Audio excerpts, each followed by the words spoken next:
Download the News Channel 6 mobile app, powered by the Eichholz Law Firm and Georgia Farm Bureau. Book direct flights to Washington, D.C. at flyags.com. The Live 5 for 6 Skyview Network, sponsored by Terry Lambert Hyundai. Windy conditions continue into tomorrow, but then the weekend it looks fantastic with sunny skies and warmer temperatures. Details coming up in your 5 for 6 forecast. Right now on News Channel 6 at 4, one of the great traditions at the Masters Tournament, the ceremonial tee shots from the honorary starters will take you there.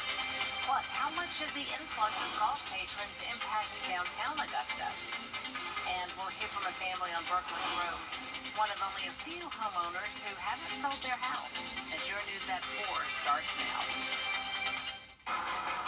Live from Television Park, this is WJBF News Channel 6 at 4.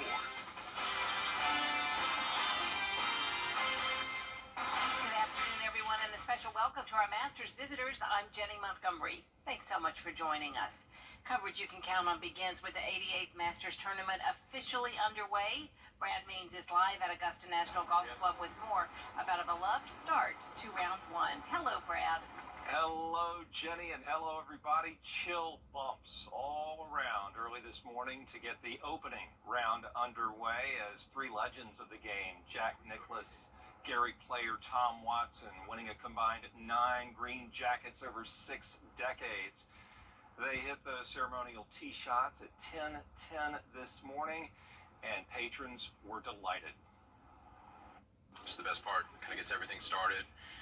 Beforehand, it's all kind of fun and games. Today, it's down to business.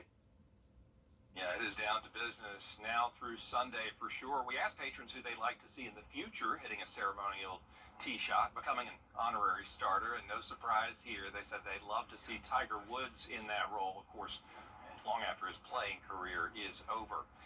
So what about that delay this morning? Gates remained closed for about 2.5 hours because of the weather, but that did not dampen patrons' spirits, as Hannah Latier shows us.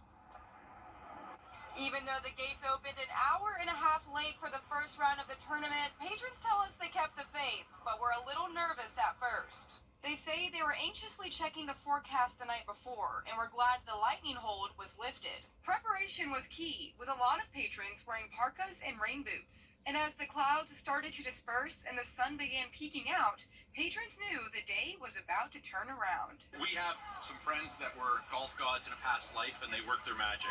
It's the Masters. Every day's a beautiful day, so I think this rain's going to pass on by. We'll probably see some sunshine later, so we're super pumped. Patrons believe it's going to take a lot more than this to rain on their parades, but are hoping for optimal conditions for the rest of the week. At Augusta National Golf Club, Hannah Latier, WJBF News Channel 6.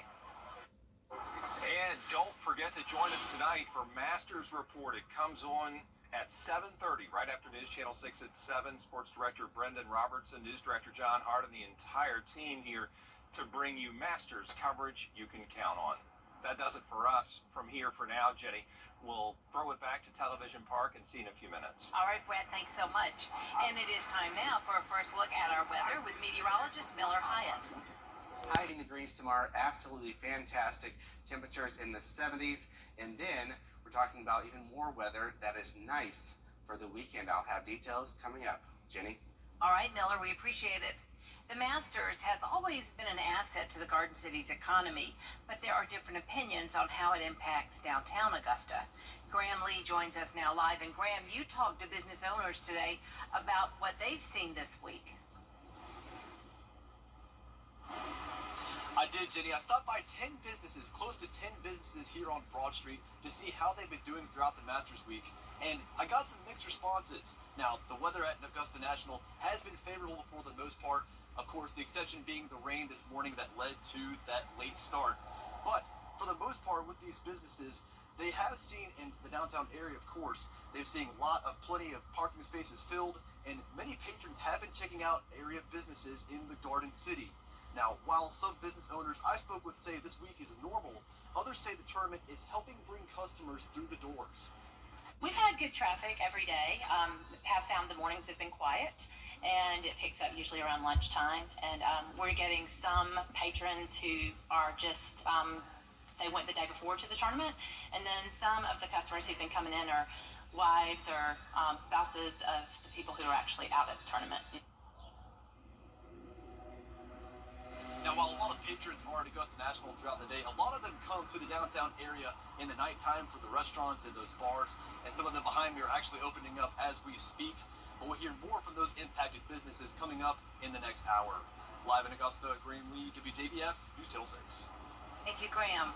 It's one of the last houses standing on the old Bergman's Road, and Masters patrons, and even people who live in Augusta, often ask about it and wonder why it's still here. Isabella Moody explains. The Richards family has lived in this home for generations, and despite the changing landscape, they are not ready to move just yet. We grew up in this neighborhood, and we saw I guess when Augusta National came in and started buying property, we just saw all our neighbors, all our kids we grew up with throughout the neighborhood slowly, surely sell out to the National. Kind of sad. I mean, you see your whole neighborhood just disappear.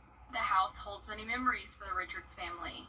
Their mother, Mary Ann, and her husband got it in the 1950s and raised their 10 children here. My mother had no desire to sell it when she was here, and obviously when she passed about 12 years ago, we decided to just hang on to it and, use it for family functions. We have someone staying here now. It's kind of a gathering place for the family. We like it being home to all the kids, grandkids, nieces, nephews. They enjoy it. They wouldn't be happy if we did sell it.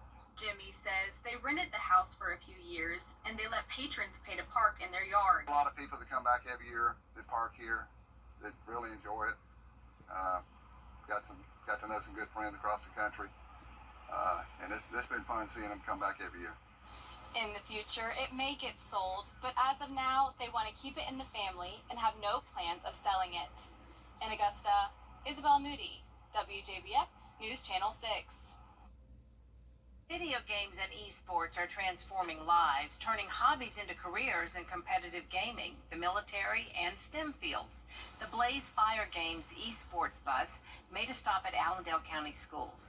It serves as a learning and competition platform for gamers and content creators, connecting them to career opportunities in gaming and technology.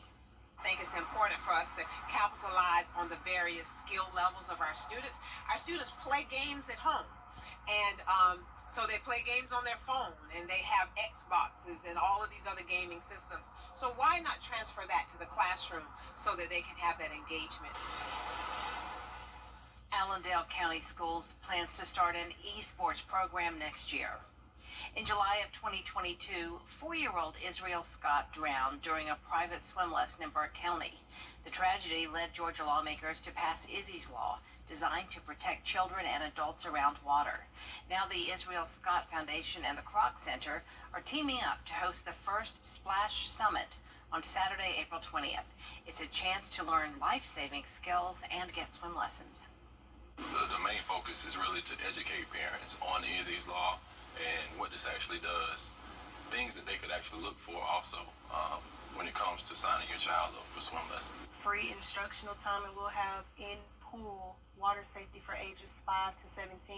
We'll have the Kroc Center will have instructors to come out and just give water safety tips. And while you're there, you also can sign up for free swim lessons. The Izzy Foundation is providing free swim lessons for the first 100 people who sign up. You can pre-register for the Kroc Center at the Kroc Center's website for the event on April 20th. Coming up, a new report paints a stark picture of the racial disparities in maternal health outcomes in our country. We've got the details. We've got a sunny weekend ahead, but that also means the pollen is going to return in a big way. I'll have your full 5 for 6 forecast coming up.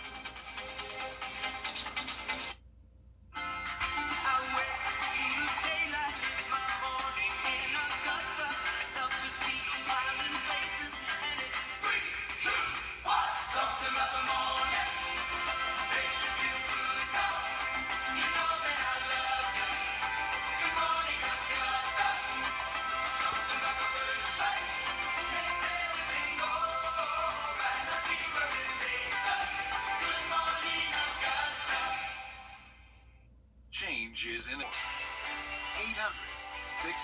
800-680-9254.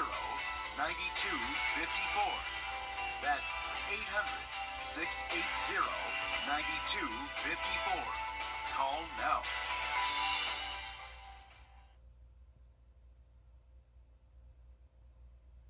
A filmmaker is helping the city of St. Louis recognize Black Maternal Health Week with a documentary screening of his film, Sister Doula. Mallory Thomas tells us about the film and the push for equality in the healthcare system. You may have heard about the death last month of a former Kansas City Chiefs cheerleader after giving birth to a stillborn child. Best country in the world, right? Not if you're a Black pregnant woman. It's not. And that needs to change. Honoring Black mothers who lost their lives during childbirth. That's the focus of April 11th through the 17th for Black Maternal Health Week. Every single Black woman that I spoke to had some sort of negative experience with the U.S. healthcare industry. Emmett Williams is the film director of the documentary Sister Doula, a story of a nurse in Kansas City advocating for equal access for Black women during pregnancy, an issue that's widespread. Local healthcare leaders say in the St. Louis region, the statistics are shocking. Our Black babies are 3 times more likely to die than white babies.